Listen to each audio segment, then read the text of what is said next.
Welcome to Roofbox, the home for all your coffee needs. Kopi gives you an awkward smile, fidgeting with her coffee implements. She keeps looking at you as though she was searching for something. Oh, well, it's, nice to see you too. You're, that's right. Kopi snaps her fingers, realization striking. We had a little chat last time, didn't we? Oh, I thought it was a chat. Well, thanks for coming back. I do appreciate your patronage. We actually have a new drink added to the menu since the last time you came in. So, what can I get for you today?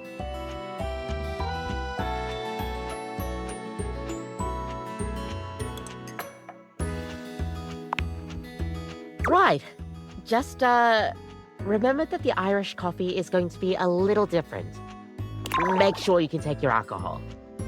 Kopi makes a lovely cup of coffee in her expert way, topping it off with a generous pour of cream.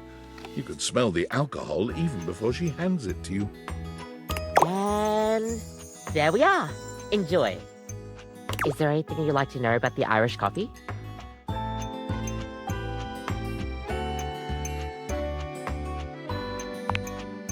Well, it's just how it's made. You really need to use Irish whiskey. Any other alcohol won't really work. Irish whiskey is more smooth and has sort of a hint of vanilla in it. That really makes the coffee shine through. I mean, you could try, but don't let any Irish people hear you. We'll see you next time.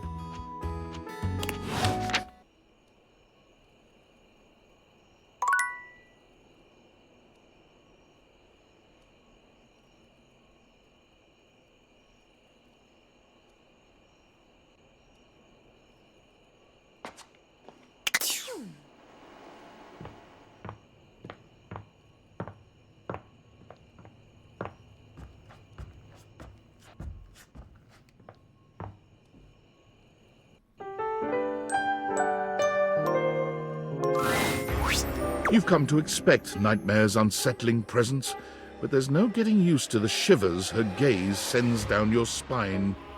She doesn't even bother greeting you this time, launching into your nightmare with no fanfare whatsoever. There's a house across the street from yours. There are many houses on your street, but the one across from yours, it's identical. In every way, even down to the 2 rocking chairs out front on the porch.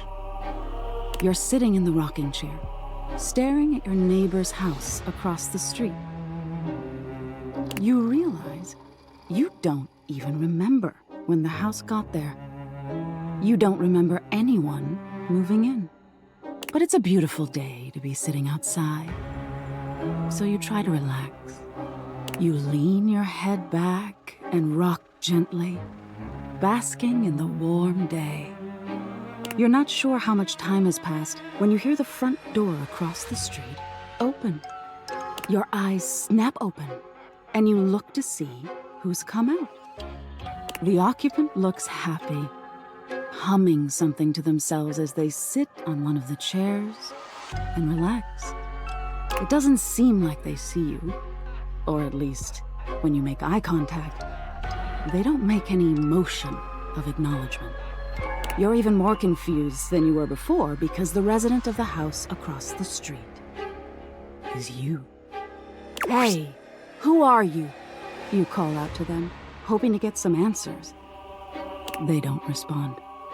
You stand and lean on the railing that wraps around the porch. You don't take your eyes off your doppelganger. Out of the corner of your eye, you see people walking in the middle of the street. There's 2 of them, too, identical in every way.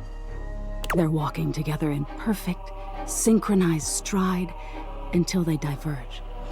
One walks across the street to your neighbor, and one walks up your walkway.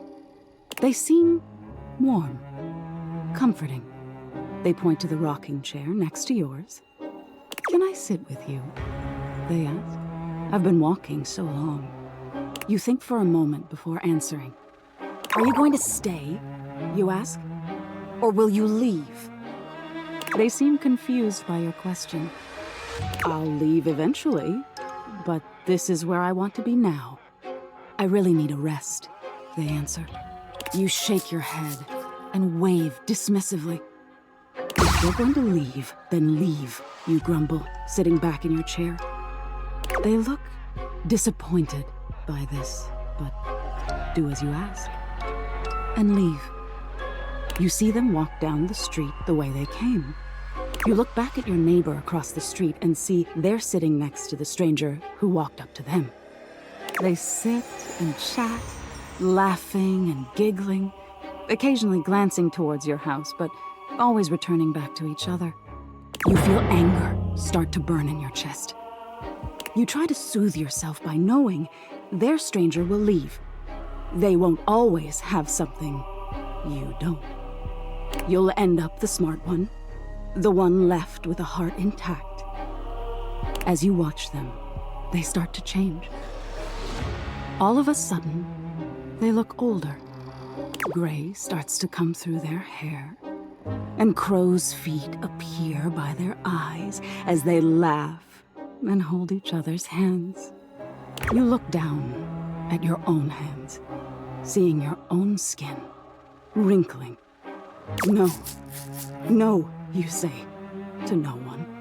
Wait, wait! You feel your strength drain and your heart slow. You start to claw at your skin, at your clothes, at your thinning hair. Looking back to your neighbors, they still look at peace. The stranger's form relaxes and eventually turns to dust. Your doppelganger looks bittersweet. They place their hand on the rocking chair their love was once in. Then they look across the street at you. They see you now, for the first time, and they smile at you. You look down as your finger falls off your palm. Your body starts to violently disintegrate, in chunks instead of dust. No, stop, you scream. But it comes out hoarse and broken. I didn't mean it. You feel something strange in your neck and a sickening crack, your head tumbling to the porch. Your body breaks into pieces as it falls to the ground.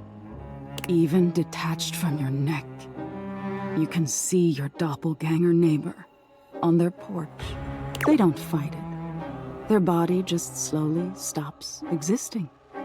They don't need any more time here. They got the love they were waiting for.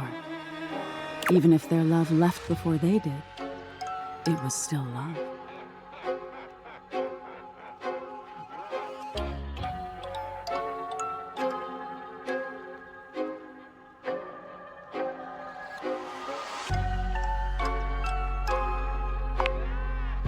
Oh, you do? Hmm? What do you think the point is?